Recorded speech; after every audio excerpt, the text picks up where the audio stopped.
And we're live. Welcome back, everybody, to Beyond the Tool Belt, episode 266.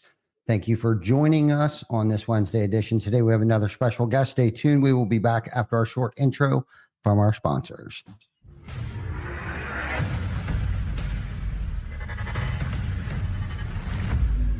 TC Backer.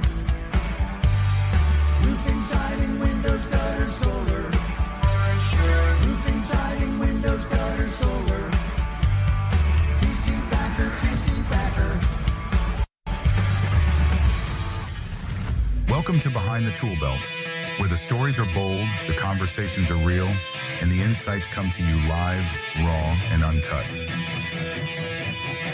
Every week, host Ty Cobb Backer sits down with game changers, trailblazers, and industry leaders who aren't afraid to tell it like it is. No filters, no scripts, just the truth. Please welcome your host of Behind the Tool Belt, Ty Cobb Backer. Hey. With no further ado, we made it to 12:30. That's not too bad. Yeah. So thank you for those that have hung in there and waited, and that they know, Daniel, that the one time that we did actually start on time, people got pissed off. So don't. Well, that's good. That's good. Yeah. Don't worry about any of that. But thank you for everybody for tuning in once again on these Wednesday editions of Behind the Tool Belt. Like I had mentioned earlier, we have another amazing guest that I've got to know recently. A couple of weeks ago, we spent a week together and Cayman Island, and we did some gnarly shit while we were there and worked on ourselves and did all kinds of personal and professional development. But before we dive into that, I've been doing a piss poor job of promoting the thing that actually started Behind the Tool Belt, and that is the York Home and Garden Show that TC Backer will be performing at the week of February 7th through the 9th, which is actually the weekend of Super Bowl Sunday. That Sunday. But I always, I think the past, 2 years, I've done a shitty job, and not that I've necessarily forgot where I come from, bum kind of thing, but I actually found the actual iPhone 8 that started all of the Behind the Tool Belt at a home show promoting one of our charitable events. We didn't know how to promote our charitable event. Somebody said, hey, do a Facebook Live. Ta-da, I'm Ty Backer with TC Backer Construction. Come on down to the York Home and Garden Show and bid on our auction items that our team has built. So once again, 5th year in a row, we've built all kinds of really nice stuff like planter boxes, gazebo type of trellis things with benches and flower pots and all that stuff. And we're going to fill this stuff up with mulch and topsoil. And there, as you can see, there is a, what do you call that? That's it's the thing that makes plants grow quicker and faster inside the freaking greenhouse. Yeah. Freaking greenhouse. Yeah. my went blank there. So our team actually built multiple pieces. This is just some of what you're going to see if you come down. We actually have free passes. So if you didn't want to actually attend, the home show because you're not interested in a new kitchen, bathroom, roof, or anything like that, and you want to come down and actually purchase one of these, because this year we are not doing a silent auction. We've actually put a price tag on each one of these items. So if you want to come down, not have to pay to get into the home show, just come down and come to TC Backer, or just message me the weekend of that, and I will meet you outside and give you a free pass to get in. So that's that. I just wanted to make sure that we were plugging that, because typically years prior to last year and this year, because I've done such a piss poor job of promoting the Home and Garden Show. And so everybody knows that every single dollar will be donated to a nonprofit organization called Workforce Now. Okay. That's the whole point of this. I failed to mention that, but the Workforce Now is a nonprofit organization that encourages students to get into the trades. And for those of you that know me and those that I'm close with, hold, the trades near and dear to our hearts. So let's not forget why we're doing this today, and how this thing got started. So get your butt down there, buy a piece. Every single dime will be donated to Workforce Now. So, all right, Daniel, is it Danny, Daniel? It is 100% Daniel okay. For sure. Okay. 100% Daniel. Yeah. It's a pet peeve, actually. of like the Danny's and all that. And to the point, like I'll purposely not respond to people. And I have people who absolutely are like, hey, Dan. And I'm like, nope, not doing it. So, okay. Yeah. Now that I knew that, that's not good. Yeah. All good on my end. Okay, good. So Daniel's son, my friend, the great Hrabowski. Let's dive right into. I kind of, Dan, you're the founder of Quantify. You do Hrabowski, consulting, all these great, wonderful things. For those that are listening or soon to tune in on this, what let's start with Quantify. Like what is Quantify? At its core, it's a fractional COO company. So we have a lot of, like, you see a lot of fractional CFOs, CEOs. The operations side of the space is usually underutilized and overlooked a lot of times, just in that, especially in the home service side of the world, guys are really focused on like how to make that next dollar, and then selling their way through a lot of problems, and implementing processes and policies within their companies is something that they tend to do as an afterthought. So we started Quantify to be more of a part-time element for a lot of these guys to be able to do those things without spending the money on a full-time COO a lot of times. So it's a cool experience. We get to step in and help companies identify sometimes where the problems actually lie as opposed to where they think they lie, and help them build out, structure and process to overcome some of those obstacles and create efficiencies within their company. So it's easy answer. It's kind of a fractional COO company. We just do a lot of operational consulting for guys. Nice. Now, does the consulting aspect complement Quantify, or is that two separate things? Those are two separate things. So Hrabowski Consulting by name is a little bit confusing, but it's a public adjusting firm. So I started in roofing back in 2014. Over the years, got tired of arguing with insurance companies, so I went and pulled my PA license. And right about the time they were really starting to implement the UPPA laws in different states that would prevent contractors from arguing policy items and things like that. So we started Hrabowski Consulting, honestly, because we started in Texas, and Texas has some weird name laws. So we tried 6 or 7 different names because we didn't want to have our last name be attached to it. And every time we submitted something, the state denied it. And so finally we're just like, screw it, it'll be Hrabowski Consulting. And here we are. So that is primarily a public adjusting firm. We handle a few hundred claims a year across the country for different contractors and clients. And so they, in a weird way, they can complement each other, but we're very, very focused on not creating any sort of potential conflict between who may use us for operational things and then who may use us for PA work. Yeah. So, okay. So over on the Quantified side, give me an example of something you would do when you came in to help consult a company.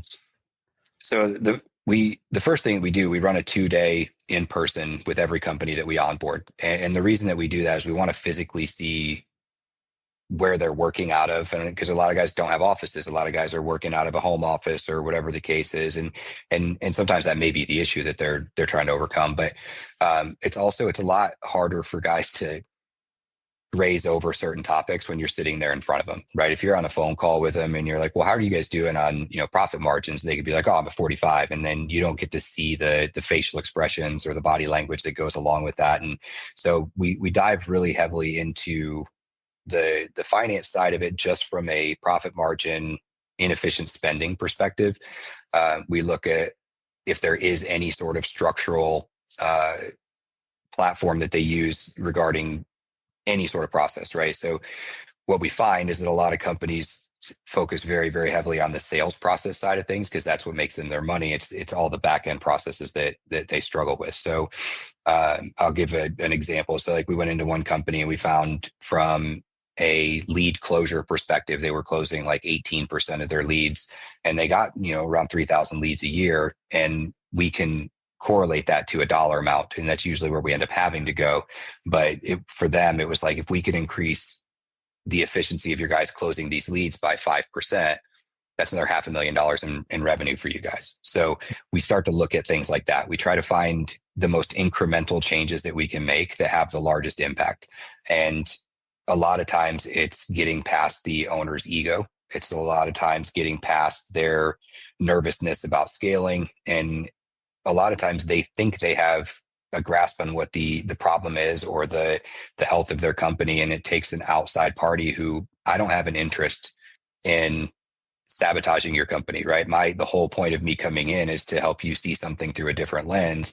And so we try to find those things. And I can tell you 100% of the time we find something, right? Mm-hmm. And because there's always the, hey, how do we validate your cost version of that conversation too? And usually we can find that pretty quickly. But the whole point for us is to create efficiencies where there is none. And the idea, we built Quantify to be a feeder into these larger operating systems, right? So we have a designed exit from our firm. So at 12 months, you should be moving on. You should be moving on to an EOS and Empire, Clockwork, some of these larger operating systems, because we've built this to kind of be a precursor to those things. So we work with a lot of, small 2 and 3 man teams that do $2 to $8 million in the space, and they know they need to start delegating, they need to start having structure. And so we help work with them on a lot of those things. Yeah, no, you said a lot of good things there. And the one thing that stuck with me a little bit is ego and pride and things like that. And the one thing that I've learned along the way here is the more transparent I can be with, especially when it comes to a third party or somebody that can actually help me, or even a few selected people on my team, the more transparent that I can be with them, the further our growth, goes and becomes. It's just like when, we hired, a financial controller. The more that I let them know, the quicker and the sooner I let them know about certain things that I thought were issues, and even certain things I didn't even know were issues, the sooner and the quicker that I was able to do that and let go of certain things and open up about them, the faster we were able to correct them and start to grow. But you also mentioned, profit margins and things like that. And I guess my question for you when it comes to that stuff, like when you come in and you look at the first thing, it's like, obviously their revenue is one thing. And then after that, their subcontractor comes out. And then after that, materials that they purchased and a few other little things, but that creates like a gross profit. So when you come in and you see that they're not at like a 40, 45 or 50% gross profit, like what are the things that you try to attack right away to make the business profitable? Well, first I'll throw out that, kind of nationally, anybody living 35 to 40, we consider acceptable, right? There are markets like where you guys live where the profit margins are generally higher, but we also have to look at whether we're talking insurance claim profit margins and retail profit margins, because those are vastly different. Again, very market specific, but we start to look at spending. We look at how they're calculating job costs. We start to look at where those inefficiencies are. And usually they're in one of 3 places. The first place is usually owner spending, because they're like, oh, I put myself on a salary of X. But then you start to look at their spending, which is why we like to look at their P&L, is they're spending 50, 60 grand extra a year on things that the company's buying, but it's really not for the company, right? And they tend to overlook those things. Those are usually pretty glaring examples, but a lot of times, and probably the most prominent version of that, is we see inefficient takeoff when it comes to job material ordering, crew scheduling, things like that we can start to dial in a process of like, okay, well, who's checking this item? Like, is the sales guy, project manager going out and doing the takeoff? And if he's doing it, is he doing it appropriately? Are we missing materials? Is this causing, the jobs to be a 3-day job instead of a 2-day job? And then what does that do for the efficacy of crews and then our revenue? And then how does it affect AR? And, you start to go down those roads. And that's where most people will stop, because then now there's too many variables and they just kind of put their hands up and go, you know what? I can live with this certain amount of pain that we're dealing with. That's usually where we find it, is the mismanagement of the job. And nobody from a client perspective has ever come into our conversation going, we're messing up this. It's usually, well, our guys just need to sell more. And there's never wrong, but it's usually not entirely the right answer. The third thing that we see is, we find that a lot of guys take advice from groups that they don't read the room very well. So usually when you step into these kind of Facebook forums and group chats and all this junk, the guys who are saying the most are usually not the ones that you want to follow a lot of times, right? I saw one the other day where one of my clients jumped into a group chat and was like, "Hey, these guys are trying to, take a portion of my business and da da da." And it was like, you're going to get a version of that response based on how you present it to everybody, and that wasn't entirely the whole truth of what was going on. But the version that he got in response was all these business owners going, "Yeah, screw that. Tell those guys to kick rocks. You can fight. Like if they're not willing to just be part of the team, tell them to go home." And there's always, you're always fighting against the whatever version of advice that they've gotten from anybody else in the industry. And it's like, well, you're paying me, right? So I have an interest in making sure that I'm giving you good advice and steering you in the right direction. The guy on Facebook who's sitting there commenting on your post doesn't really have a vested interest in your business, and he's just arbitrarily throwing information out there. You can take it for what you want, but I'm just saying, if I'm paying somebody for their advice, I'm going to take their advice. Yeah. It's kind of the way that I look at it anyway. So yeah, no, great response to that question. Cause that, a lot of people, and this is the thing, a lot of people don't know how to figure out, the difference between gross and net, let alone, and the most difficult part, at least for me over the years was trying to quantify, no pun intended, my overhead, like where and how much is my overhead. But most importantly, I think the thing that we've discovered here is if I'm bidding jobs and we're not making a 35% net profit on something, that correlates to the gross profit of the company. Mm-hmm.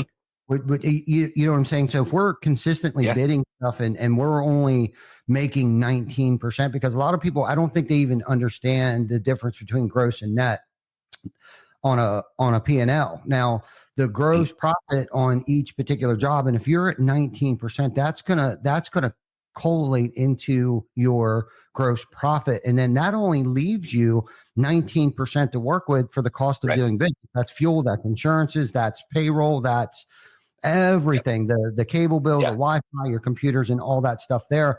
And I think it's pretty cool that that you do something like this, but on more of a personal note and question, I'm going to kind of shift the conversation here a little bit, to more of like personal development and professional development and things like that. But what do you think sets you on the path of starting to help people in businesses, right? Because I know you, I know you enough, and I've heard overheard some conversation. I knew you were in the military and a couple other things. And I want to go down that rabbit hole a little bit later, but what do you think sets you on this journey of wanting to help people in businesses?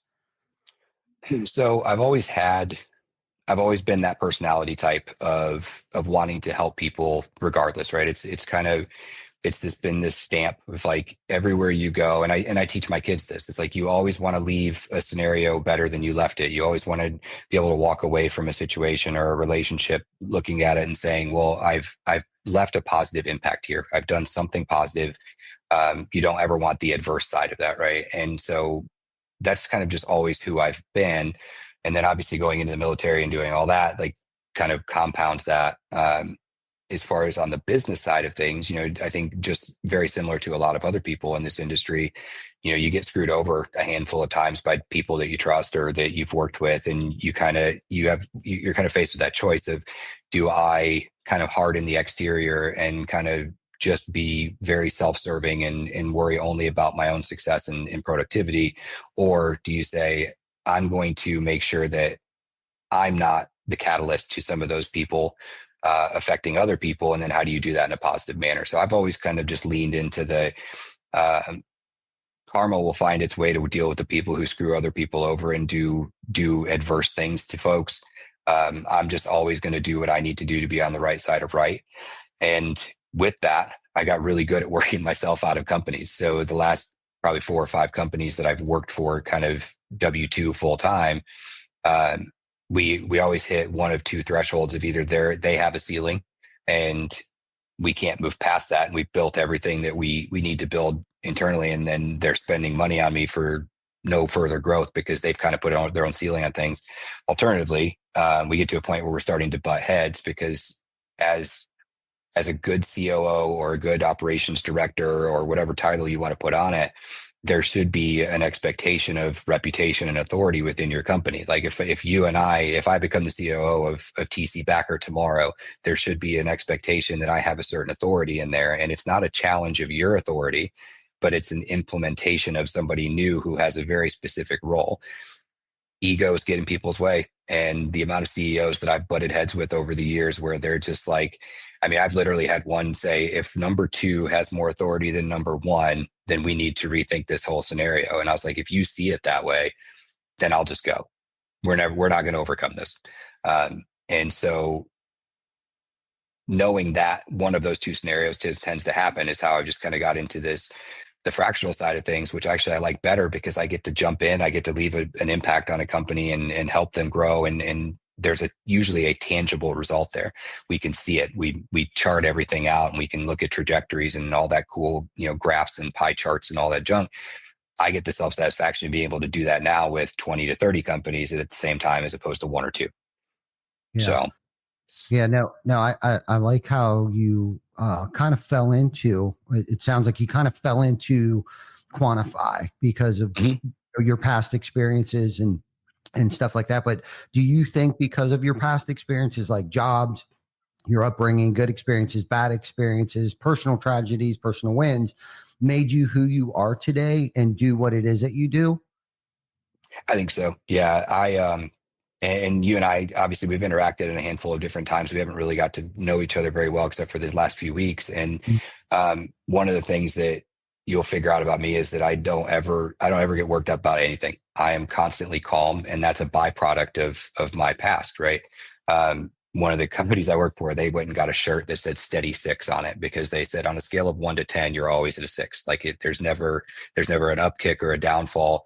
And that is absolutely a byproduct of trauma, if that's what you want to look at it. Because, you deal with a lot of the things that, especially a lot of combat veterans dealt with, and myself included, like some of these things don't seem so stressful anymore, right? Some of the problems that people put a ton of weight to in their day-to-day life don't seem that intense anymore, right? And so, but what that allows is it allows for a little bit clearer picture when it comes to problem solving and looking at things through a different lens and trying to be creative in some of those things. But it's absolutely a byproduct of upbringing and past, right? My mom's from Detroit. My dad was from Chicago. Like they had very hard lives growing up, and we grew up on welfare and government cheese and food stamps and all that junk, and you learn to value things a little bit differently. And so when you have the opportunity to step out and add value to somebody's life and it doesn't cost them anything, and at least in its inception, right, like you want to try and do that. So yeah, I think it's a combination of just adding all those things together and now trying to instill that in my kids. It's a whole different battle, but yeah. Right. No, that's a whole other topic too, is trying to lead by example and not sped out. And, I think one of the things that has helped me, and I'm a knucklehead. The only way that I learn anything is by doing it my way. And it's never a good idea until I think it's a good idea. But I had this one situation where I was able to see myself in somebody else, and like their behavior, looked like me. I was like, oh my God, I actually look like that. I sound like that. I behave like that. And until that moment, and I realized, I don't want to look like that person, especially in public or to my peers, my coworkers or co-leaders. But for me, it took that, seeing somebody else treat actually my significant other, my wife, Jana, poorly. There was 2 lessons there. They treated my wife poorly, and, I didn't like how they responded to their reaction to the situation. Just reminded me of me, and it wasn't like they hit her or did anything like that. It was just like, it should have been more of a I agree to disagree kind of conversation, but it really wasn't. They kind of blew their top, and then of course I blew my top, so I made the situation even worse. So twofold, I saw myself. But then I acted like myself by grabbing a hold of this person and made that situation worse.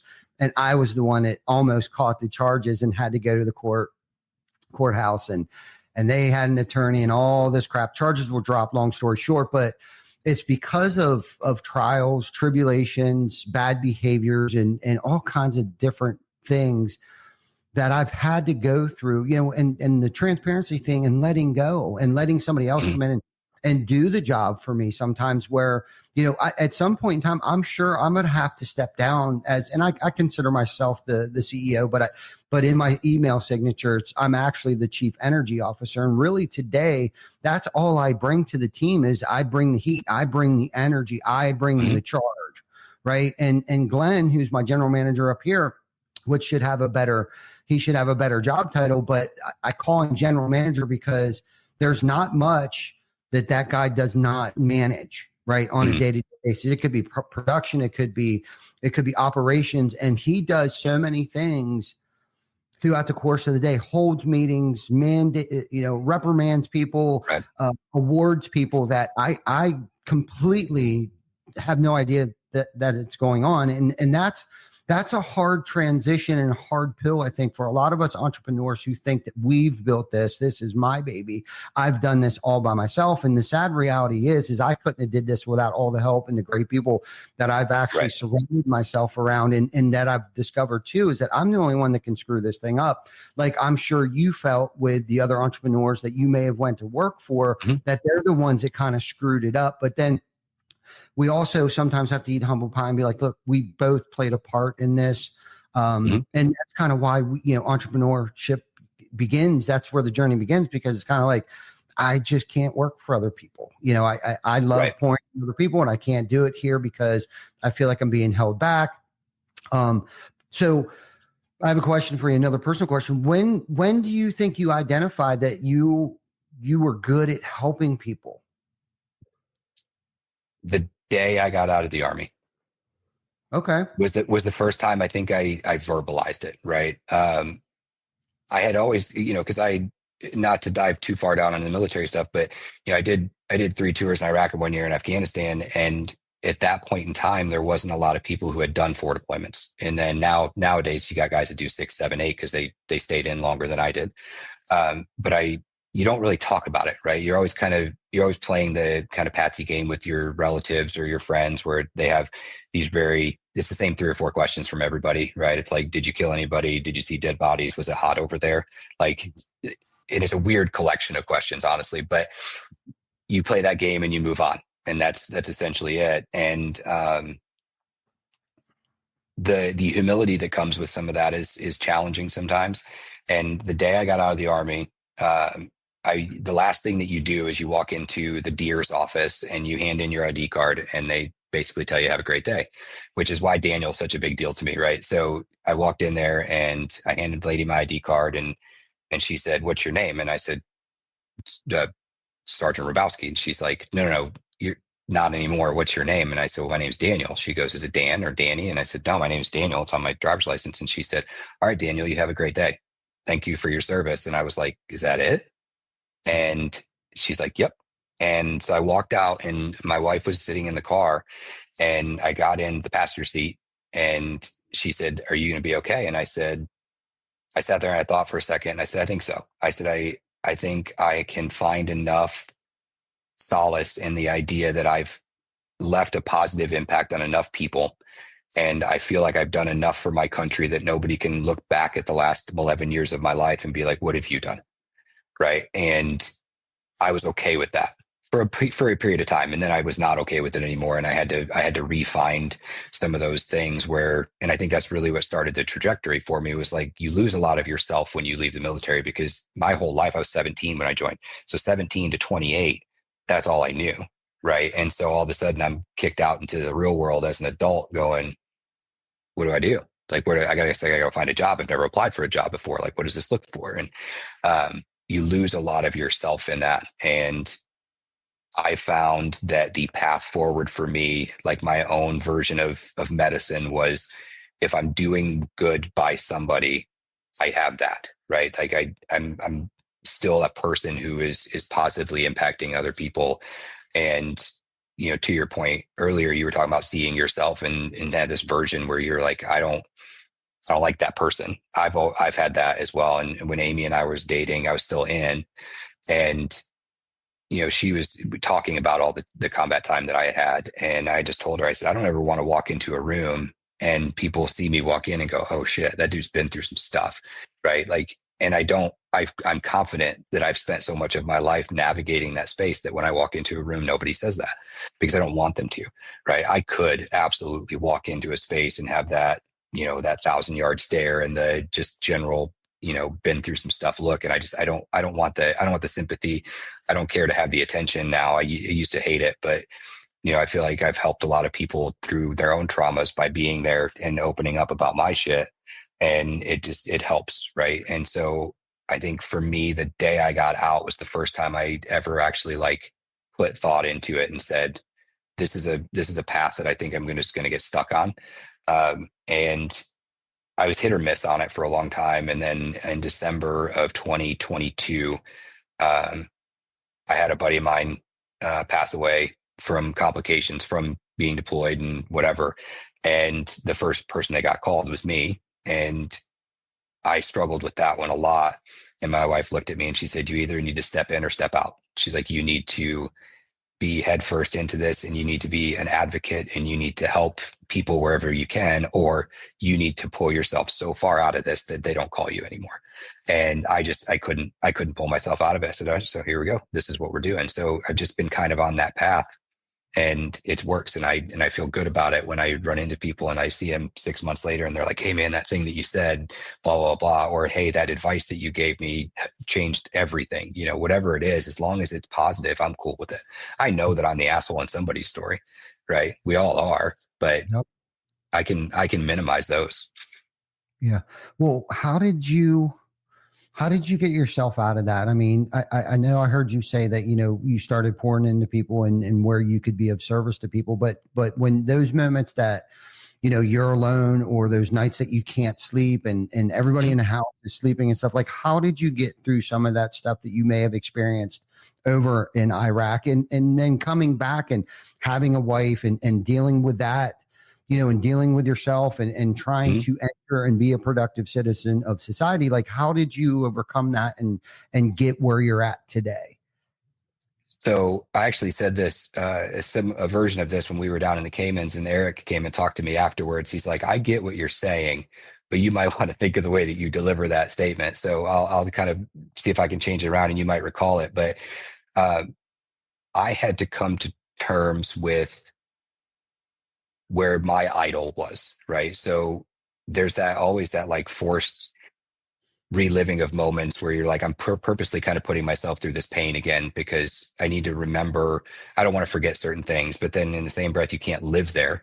And so you have to kind of find a way to navigate your day-to-day space. For me, it has been that like, I'm just generally desensitized to a lot of things. I think when we were in the Caymans, I was like, I'm just sad all the time. But I'm sad for a reason, right? I'm not sad like, woe is me. I'm sad because of the shit that I've been through in my life, and I refuse to let it go. So I've accepted that like my version of sad is just where I live, and that's okay. And that's kind of what Eric was giving me shit about. He's like, you make it sound like it's just okay to be depressed all the time. And I'm like, no, that's not what I'm saying. And so I understood kind of where he was coming from, but that's how I got through it. Is I sit out and I suffer through those things on my own, because while there is a certain reliance on my spouse, and my wife is amazing, and I couldn't have been more blessed in finding her in my life, because she came in after all of my deployments. And so she went through she got all the after effects without having to go through the stuff. Right. And it was really hard for her sometimes, because on one hand, she's like, I want you to tell me these things. And I'm like, I don't want to tell anybody this stuff. Like I've gone through stuff that I wouldn't wish on my worst enemy. I don't want to relive it openly. I'll relive it in my head all the time, but I don't want to talk about it. And so for me, I've been able to reduce a lot of that angst and stuff like that by way of helping other people. It's almost like I'm paying my own penance, right? To whoever, it's like I'm self-imposing that. But I feel good about it, right? And I think that was where I missed the mark a little bit when we were down talking to Eric, was like, I made it sound like you can just live in this depressive state all the time and it's okay. It's like, no, it's just figuring out where your idol is. And for some people, that idol's at an 8 or a 9 all the time, and they're just running, right? They're just constantly, they're filling everybody's cup around them, and they're just going and going and going. That's not me. Mine's relatively low. And, but you have to talk to people too, right? Like you have to talk to people about the shit that you're going through, because while they may not understand it, empathy is a powerful thing. Yeah. Amen to that for sure. You know, being empathetic to other people and understanding that they have probably have gone through some stuff, but this is a great topic, you know, things that we've gone through, whether it be children or young adults that have molded us into who and what we are and why we do what we do today. And I know we all have some war stories of childhood traumas and things like that. My parents weren't perfect. And I talk about this all the time, where I had the opportunity, my wife and I don't want to forget, you know, mentioning Jana, because Jana 3/4, at least 90% of the time, took care of my mom up until the day that she passed. But I was in a season of my life where financially, you know, not necessarily mentally, but financially was able to move my mom in and take care of her. And, you know, one of the ways that I dealt with that grieving process was that my mom was very caring and giving and was involved with so many different things. And, you know, some of the viewers that I see on here watching right now have heard this story 100 times, but it's true. It's the God's honest truth. How I dealt with that is the day that the Hearst came and picked my mother up. They pulled her out. I jumped in my truck. I went down to the office and up until recently, I actually lifted my head up, because at that point in time, I put my head down and I just dove into work. I grew the businesses that I was involved with at that time. But the one thing that I swear to God that I was going to do is that I was going to fill her shoes. I was going to pick the torch up, and I was going to carry her legacy as far as I could probably do, even if it killed me. I was going to carry her legacy.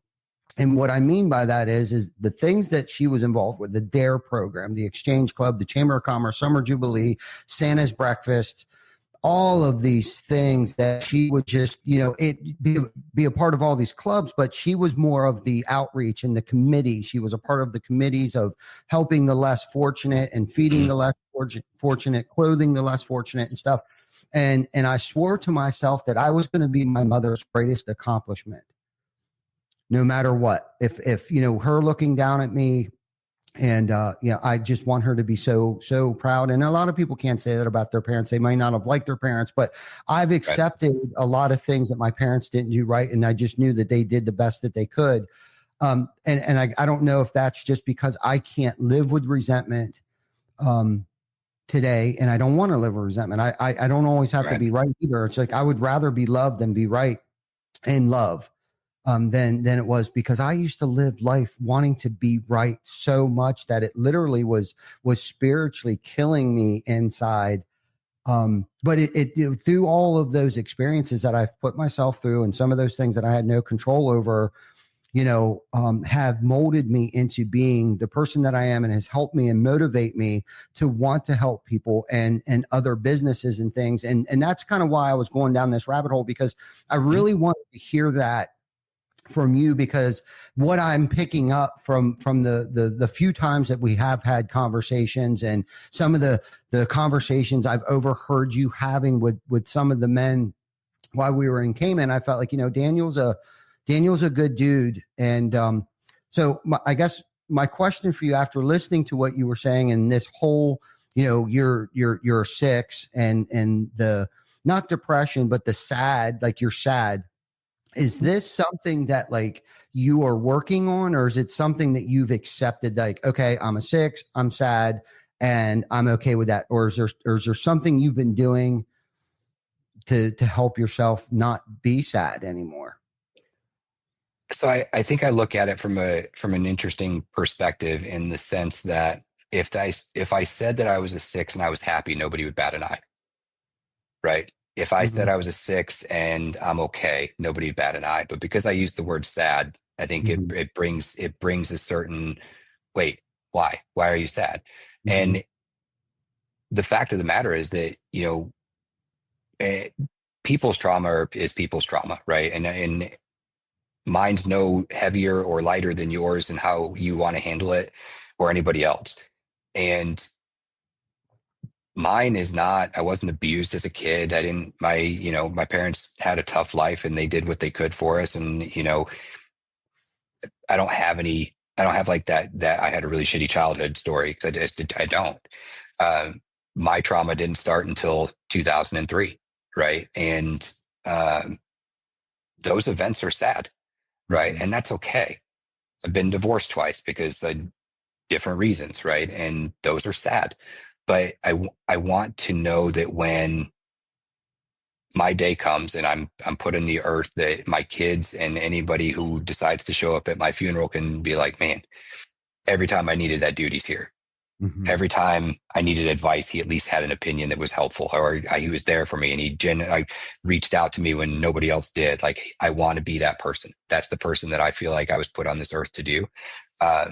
It just so happens that the emotion that keeps me balanced is sad, and that's just where I live. For me, it's not a matter of going, I need to fix this, I need to work on this. I have a ton of mental and emotional things that I need to work on. But my general idol, when I start the car in the morning while it's warming up, that's fine with me. And I think that's hard for people to wrap their head around, because the emotion that's attached to it is sadness. If it was anything else, nobody would even bat an eye, right? Because if somebody's just generally happy and they're bebopping through life, everybody's like, that guy's got it figured out. Well, so do I. It's just my version of it, right?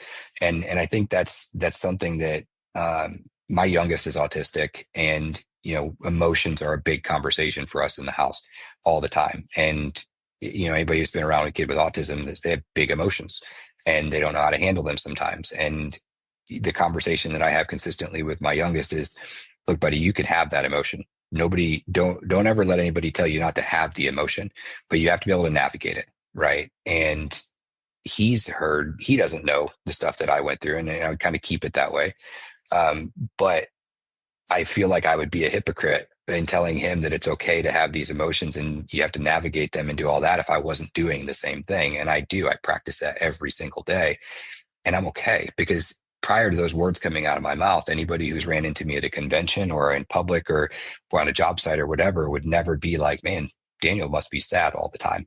Right. That's just it. That's all internal. It's all where my head's at. So I think it's always interesting to see people's reaction to that statement, because they kind of correlate sadness to some sort of negativity.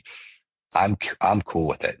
I live there. That's where my head is always at. But what it's done is it's made me appreciate the times that I'm like happy, the good memories, because part of this too is, and there's a contextual issue here. So I have 3 traumatic brain injuries. I have short-term memory issues. And for a long time, Amy would be like, hey, do you remember when we went and did this? And I'm like, nope. And I wish I did. And I felt like an asshole because I couldn't share in that memory that she was like, this is a thing in our marriage that was happy and we enjoyed. And so I've overcome that where I can by putting more weight into those things that are happy, those things that are good memories, and those moments where I'm proud of my kids and I can outwardly show them that. My wife's got the screensaver on her phone is a picture of Cooper jumping in my arms after a soccer game, because he plays goalie and he struggled for years of not overcoming the emotion or having goals scored on him. And it was this huge thing. And we started this thing where every game I tell him we have 5 things. And what are the 5 things? And, one of them is being a good teammate, being a leader, recovering, being big, and being fast. Right. And so he knows if I'm yelling numbers to him from the side of the field, he knows what I'm talking about. And number 3 is recover. And it's always that. And it's not physically recover, like getting in your position. It's mentally recover because something adverse happened to you. And he went through this whole game and he had like 17 saves, and it was amazing. And the whole time I'm jumping up and down on the sidelines, and the game was over. And he came crying off the field and just jumped, and I grabbed him, and somebody got a picture of it, and Amy wasn't there. And I sent the picture to her, and she started crying. And it was like, this is an emotion. Like, these are what emotions look like. And they're larger because you live at a lower idle all the time. Right. And it's just it's just my own specific thing that works. And I'm not saying that it would work for everybody, but I think one of the hardest things that our culture as a society as a whole has struggles with right now is being okay having an emotion and not impacting other people by it. Wow. So wow, amazing story, Daniel. That was that's what this podcast is all about, man. Like behind the tool belt, the man behind the camera, the man or woman behind the tool belt. That was good, man. And resiliency, right? Recover. Mm-hmm. Resiliency, I think, is something that hasn't become a buzzword yet, but probably will be after we're going to have this conversation right now, because that plays into so many facets and areas professionally, personally, is to be able to bounce back and not let that bad shot ruin your entire 18 holes, or one bad thing on a Monday ruined my entire week. And personally, a part of my personal development journey has been recovering quickly, moving on, learning from it, and saying to myself, why is this happening for me and not to me right now? And personal development and professional development, like I guess I'll have a question in this for you someplace. What do you think is most important? Okay. Do you think it's personal development or professional development, or is there no difference?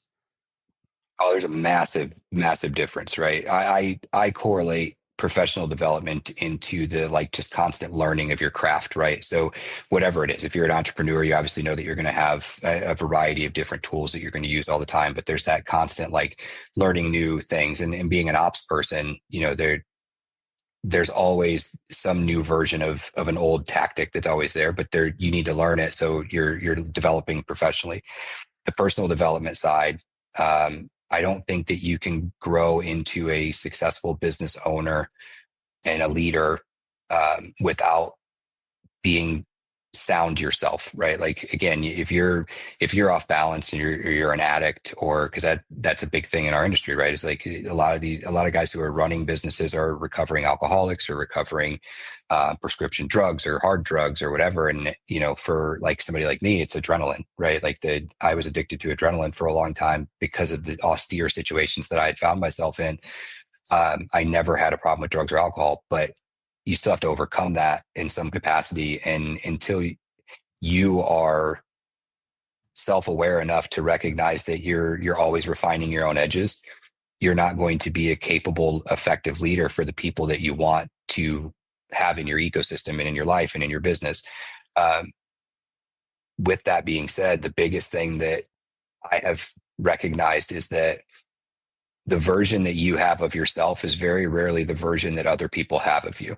And there's very rarely two people who see the same version of you, right? And we are usually beating up the version of ourselves that we see in the mirror, not the person that's public facing.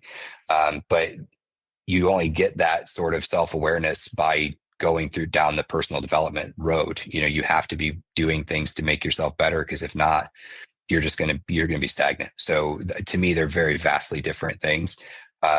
One is very tangible. You can see a result from it in your business and how you run things, and you're maneuvering the cogs, right, to make something more efficient. But on the professional or the personal side, a lot of that stuff's very internal, and sometimes the rest of the world doesn't see it, but sometimes they don't need to see it. Right. And overcoming some of that, because I think there's always this want to be look what I did. I've never been I need the recognition for things, but sometimes it's man, I did this. Did anybody notice? Can anybody tell me, hey, attaboy, pat me on the back, tell me good job, right? I don't want you to, but I want you to want to do it, right? It's the whole, just show me that you acknowledge that I'm doing something in the right direction for my own self. But I also think a lot of people are in really toxic relationships with their spouses and things like that, where if they spend any of that time on the personal development side of things, the toxic people in their life are constantly beating them up. Well, why, what about me? How does this benefit me? And it's not everything is about you. And if I'm not the best version of myself, I can't be a good version for you. So yeah, no doubt.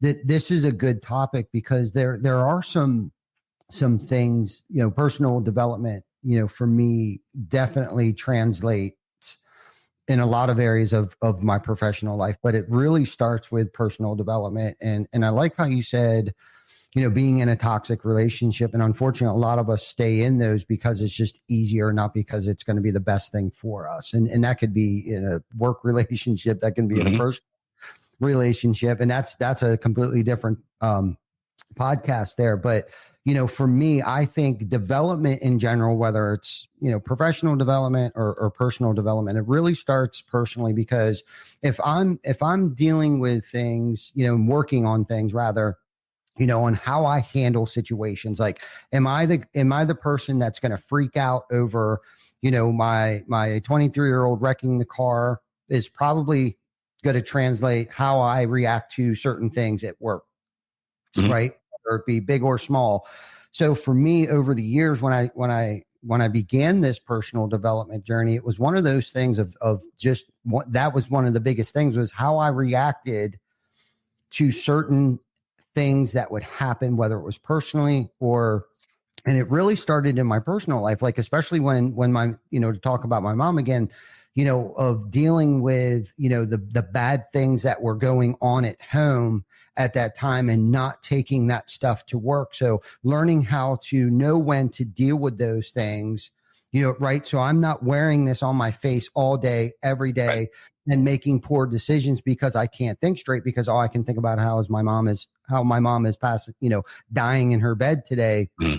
So I think, for me, it starts at home. What am I doing? Am I eating right? Am I sleeping right? Am I exercising right? And this for me is like arming myself. So when I do leave the house in the morning and I'm reading and doing all of these things, I'm listening to podcasts, I'm attending, events like the one that we got to experience a couple of weeks ago and stuff like that. And then when I come home, I just feel so much more centered, and I feel like I can deal with things better. Especially pushing ourselves, scuba diving, was that your first time scuba diving? It wasn't my first, it was first time going to those depths, for sure. Yeah. So, okay. So you pushed yourself to those depths, and same with me, jumped in that thing. So there's not much right now going on in my life that's going to be much worse than that. So, right. In order for me to handle all of these smaller things, I have to continuously push myself outside of my comfort zone, literally preparing myself for bad shit to happen. You know what I mean? And I think a lot of people are like, why would you want to put yourself through that when you can just sit on the house and collect Cheeto dust in your belly button all day? And it's like, that's just not how I want to live today. I want to continuously expand my mind, educate myself, because if I'm not continuously doing those things, what good am I to my family? And this is where the selfish part comes in when you're in those toxic relationships, because it is, at the end of the day, if I'm not eating, I can't feed others. So I need to continuously feed my brain, feed my belly good, healthy things. I need to continuously work out and do these things, because if I'm not doing these things, then that's the selfish part of it. If I'm not taking care of myself to be around for my grandchildren and watch them graduate from college, that's a selfishness in itself of not me not taking care of myself, or continuously to smoke cigarettes, or all of these other bad habits that I used to have that I no longer have today. Wasn't just for me necessarily. It was me taking care of me, but it's so I'm here 20 or 30 years from now. I went through a similar thing. So as far as like addiction and things like that go, the only thing I've ever been addicted to was cigarettes, and I smoked for 20 some odd years. And I actually, when I had lost all the weight, I had went in and I had a tummy tuck done. I got all the extra skin cut off, and the doctor messed it up, and I ended up spending 2 weeks in the heart unit. Well, so I went 3 weeks without a cigarette. And so I came out of the hospital, and my normal go-to would have, no matter what I was doing, would have immediately been, let's go to the gas station, grab a pack of cigarettes. And I just said, you know what, I'm going to try to not do it this time. And I haven't had a cigarette in almost 2 years now. And you look back at those things and you're like, I recognized immediately that now I'm not so out of breath when my kids want to play. Or if I have to go, Cooper and I started running in the mornings, and just because like he enjoys it. He hates getting up to do it, but he enjoys the time because we get to have conversations about, puberty and girls and all the stuff that he wants to talk about. I wouldn't have been able to do that if I was still smoking 2 packs a day, because I wouldn't have been able to breathe enough to do it. So you start to figure out that the more you do take care of yourself, And it does seem counterintuitive, right? Because as a man, as a husband, as a father, you're always in this, I want to provide and give the best version of life to the people around me. But if you're not healthy and you're not taking care of yourself, you may get to do that for a minute, but it's a blip on the radar at some point where you can kind of forecast, hey, I'm not gonna be able to do this anymore. It's the same thing like when I was fat, like I was 315 pounds. I couldn't go do anything with my kids. My back hurt, my knees hurt, my ankles hurt. I was breathing hard all the time. It was just, nothing healthy. And the boys would have their friends, parents going out and they're going hiking and they're going kayaking and they're doing all this shit. And I'm like, that looks fun. Not me, and you realize that the more you start to put effort into yourself, the better the result is for the people around you. While you could still be good and unhealthy, you get to be a lot better when you have your shit together. Yeah. And it's not easy. It's a lot of work taking care of yourself so you can take care of others. Mm-hmm. Really, at the end of the day, that's what it is that we're doing, and if I wouldn't have gone on this, physical fitness journey, I wouldn't mm-hmm. be able to, hang out as long as I could at a trade show. I wouldn't be able to stand on a trade show floor for, 10 or 12 hours mm-hmm. of stamina to put in the hours that I put in to provide for myself and other families and all of those things that translate into, yes, I'm putting the work in the gym so I can work longer hours, so I can live a healthier life, so I can think more clearer mm-hmm. by exhilarating myself so I can think clearer, right? Like, and that's that thing where you just gotta, push yourself to where nobody else can push yourself. And this is the thing where it's like, you have to hold yourself accountable and have good habits that aren't easily developed, but happen mm-hmm. over time. And it's about delayed gratification. And, anybody that's watching this thing, it's like, just because you went to the gym last week, and you go once or twice a month and you're not seeing the results, unfortunately, that's just not how it works. You got to stay consistent, figure out what it is that you got to work. Because one of the questions I was going to ask you earlier was like, how does somebody identify what it is that they need to personally work on? And I guess to answer the question that I may have had for you, I'm going to answer it, and for me, and this is for me, and you can still answer that question, but it's like, you were 315 pounds. You're like, obviously that's an issue. So what can I do? Whether get on a treadmill, have some medical procedures done, all of the things that, but you did it. And, but so that's one thing, but staying consistent with what it is that you're doing today, so you don't become 315 pounds again. Like, let's talk about that journey a little bit of like, okay, what was the paradigm shift for you? Was it because you couldn't hang out with your kids? Was it because you were running out of breath? Besides that, what made you want to make that switch to just live a healthier life?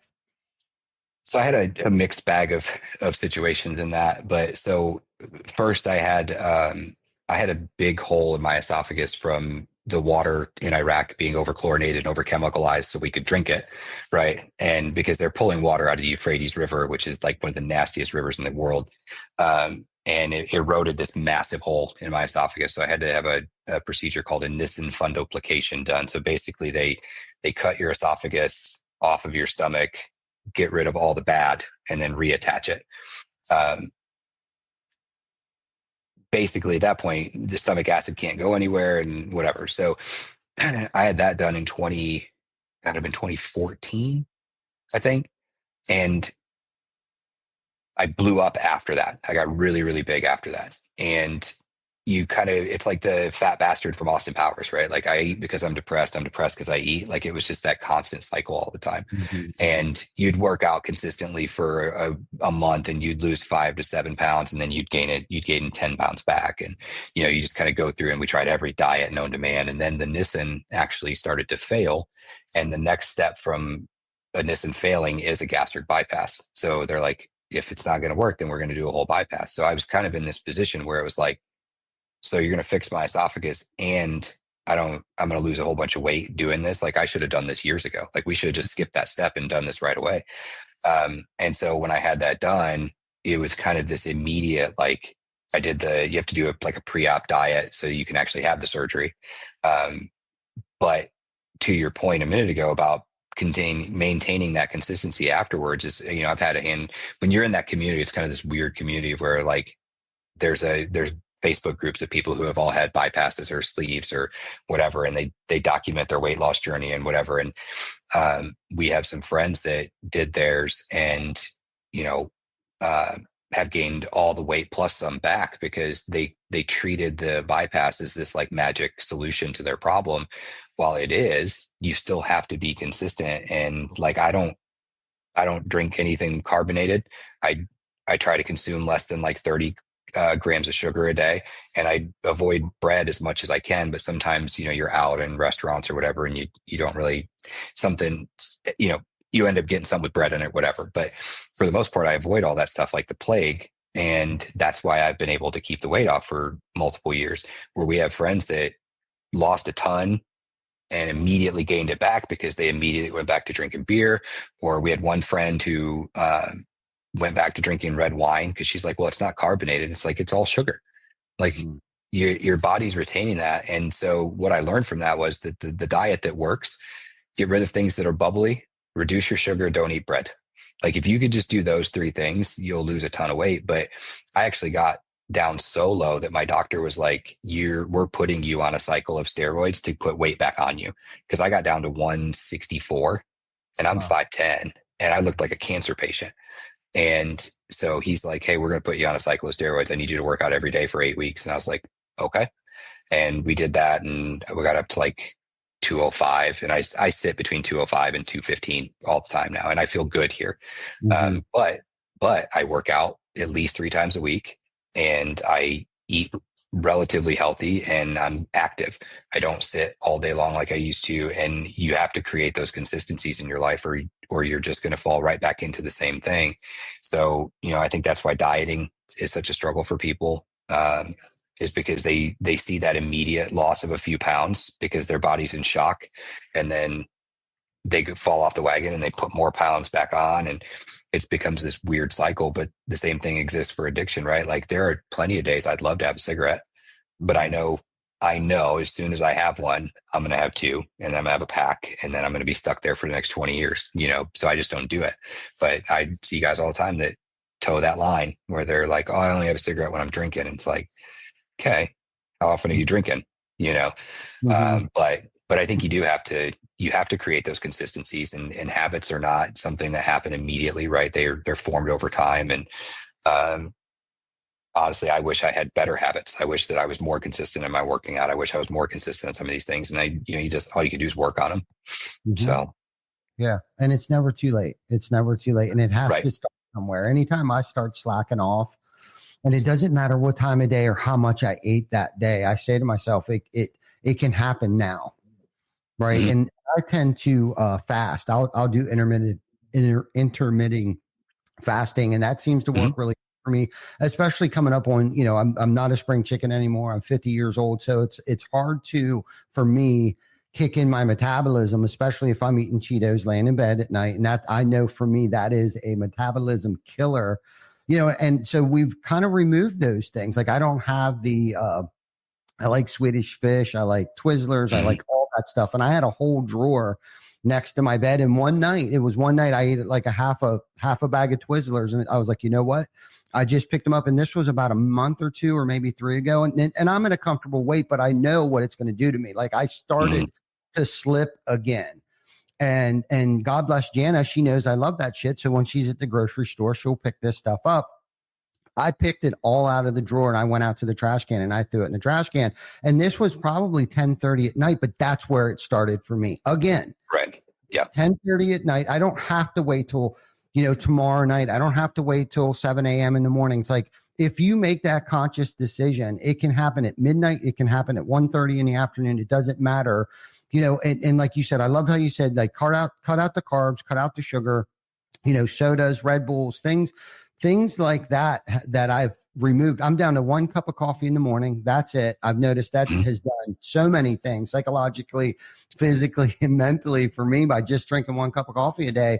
Now I will have the occasional Red Bull, but I don't drink like 3 or 4 or 5 or 6 a day anymore. I don't do those horrible things to my body anymore.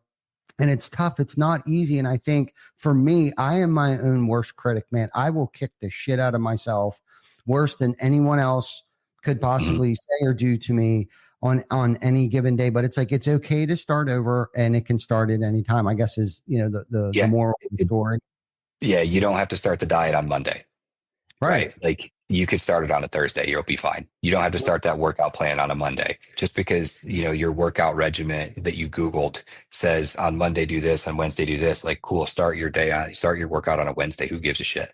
Like, that's the big thing. It's the New Year's resolution idea, right? Like, well, we're halfway through December. I'll start on January 1st and be like, well, you'll be done by January 2nd, But I love that because that's absolutely right. It's like, you don't have to wait. It can start. You know how many times I've thrown packs of cigarettes away like that, and then you go dig them out of the trash because you're an addict. I've done that. Yeah. No doubt. Yeah. Well, cool, man. What a great conversation, Daniel. I will probably end up calling you Danny or Dan at some point in time. Yeah. No, it's different when it's like somebody does it on purpose just to be an ass, right? Like that's when I'm like, hey, listen. But usually people pick up on it. They'll go Dan, and then the next time they'll go, shit, I called him Dan a minute ago, and they'll correct it, and it is what it is. But yeah, generally I don't care. But it usually depends on who's doing it in the context of the conversation for sure. No doubt, I'll try my damnedest. I swear to you. I think I caught myself calling you Danny at the retreat. I don't even know. Probably did. I don't even know if you picked up on it or not. I probably missed it, but yeah. No, but cool. I'm glad we got to have this conversation. I know it's impacted somebody that's out there that either is listening now or will catch it on the replay. If you did catch half of this, check it out on Apple, Google, YouTube. Vic will have it out there on YouTube. And of course, anytime on Facebook, on my personal page, I'm sure on Daniel's page, on Beyond the Tool Belts page, and TC Backer's page. Daniel, you have a great rest of your day. Thank you for watching. Thank you, everybody, for watching. Is there anything that you want to leave our audience with before we tune out here? Nope. Just go be good people, man. Just go do right in the world, and the universe will have a way of rewarding you in the end. I live by that. And I think we need more of that. We need more good people in the world. We need more good conversations like this. So I appreciate you, Ty, for sure. No doubt. For sure, man. Me too. And that's the silver bullet, man. Just be good no matter what. Thank you so much for coming on. Thank you, everybody, for tuning in. We will catch you next week, coming live from Irving, Texas, SRC Summit. We'll see you next week. Till then, take care of each other. Thank you.